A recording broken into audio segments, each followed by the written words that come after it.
خواب میں کھجور دیکھنے کا مطلب عمومی طور پر خوشحالی، صحت، برکت اور مال و دولت کی علامت سمجھا جاتا ہے۔ کھجور کو اسلامی اور عربی ثقافت میں خاص اہمیت دی جاتی ہے، اس لیے خواب میں کھجور دیکھنا ایک مثبت اشارہ سمجھا جاتا ہے۔ کھجور دیکھنا برکت، روحانی سکون اور رزق کی فراوانی کی نشانی ہو سکتی ہے۔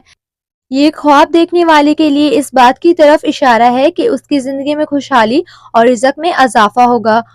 لیکن اگر خواب میں کھجور کھاتے ہوئے دیکھا جائے تو یہ روحانی فوائد، علم میں اضافے اور سکون کی طرف اشارہ کرتا ہے۔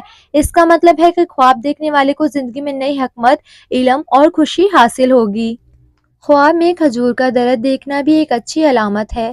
یہ خواب دیکھنے والے کی زندگی میں استحکام، مضبوطی اور ترقی کی نشانی ہو سکتا ہے۔ لیکن اگر خواب میں کھجور کا پھل توڑتے ہیں یا چنتے ہوئے دیکھا جائے تو یہ مالی فائدہ اور خوشحالی کی علامت ہے۔ اس کا مطلب